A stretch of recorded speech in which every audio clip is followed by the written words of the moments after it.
So, inquiry-based learning. Do we really have to? I am here to show you and explain to you that yes, you really, really should, because this will make your students' learning experiences significantly better. Why? Why do we want to engage our students with inquiry-based learning? This method of approaching learning and research projects leads to more engaged students. It leads to them having more meaningful, thoughtful learning experiences. Students are able to articulate more genuine, thoughtful questions, and students get to build love for learning and research. How do we implement inquiry based learning? This is new to many of you, and this is going to be new to your students. So, first step is to model inquiry and asking genuine, thoughtful questions. I'm not talking about questions with answers that are easily searchable. I'm talking about serious, interesting questions that are meaningful to you and your students. You start with hooking your students with an exciting lesson starter. This could be a quote or a video or a picture that will grab their attention and make them think. And then you help students in asking deeper questions, in asking questions that are more interesting and more meaningful. And then, of course, you get to encourage them when they're stuck and when they're frustrated. And there will be times when they're stuck and frustrated. Here we see Carol Colthau's information search process. This is a theory that she had worked on that talks not only about how we go through a search process, so not just physical actions that we perform in order to build a research project, but also feelings and thoughts, so affective and cognitive side of this. And this is very important because affective side will come into play when you're trying to implement inquiry-based learning with your students. So here are the 6 stages of information search process. Sorry.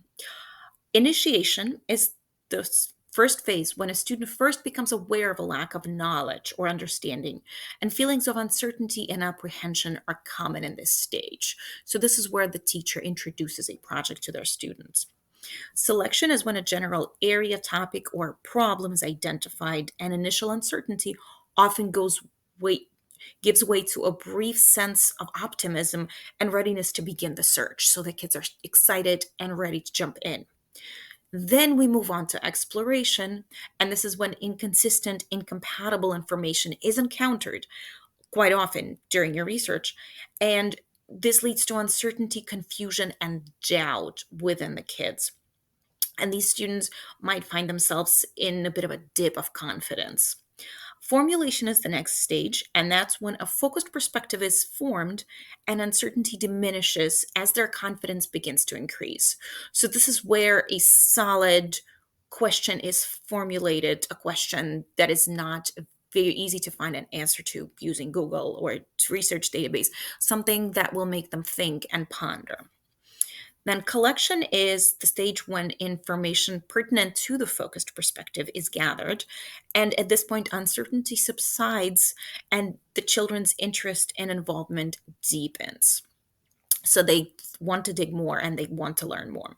Presentation is the stage where the search is completed and the students are full of new understanding, which enable the student to explain and share their learning with others, or in some way put this learning to good use. It doesn't have to be a presentation necessarily. And finally, assessment, and this is where the teacher assesses the student work and students feel a sense of accomplishment at the work that they have done. So, why are we focusing on the affective side of the information search process? The uncertainty that we see in the initiation phase and the dip in self confidence in students that we see in the exploration phase, these are the areas where we can help the students the most. And finally, finding focus and forming a very specific, thoughtful, meaningful research question is seen as a turning point in a research project. That's when their confidence goes up and they get truly, really excited about this.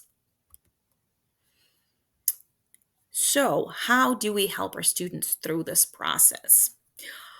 First and foremost, Like I said, this may be new to many of you. So, understanding that these feelings and these uneven distribution of feeling hopeful and then feeling frustrated and then feeling hopeful again and feeling more excited and certain of the project, these are normal feelings. So once we understand that we all, adults and students alike, go through these phases and go through these feelings, once we understand that this is normal, we are then able to explain to the children, we are able to help the students understand that these are absolutely normal parts of the process.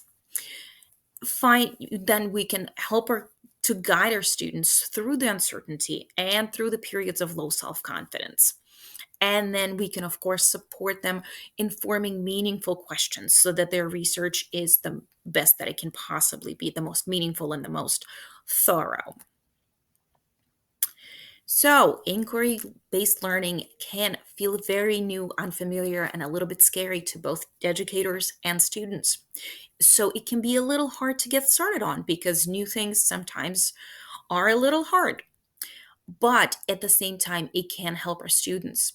Research shows that our students perform better using inquiry based learning. It can also get them to ask more questions, better questions, more thoughtful questions. And it makes their learning experience more exciting and more fulfilling. So, how can I help? As your school librarian, I am always here for you. I am here to guide you and to help you and to hold your hand if you need me to. I am the research and information expert. I'm getting my graduate degree right now, so I'm ready and so excited for this.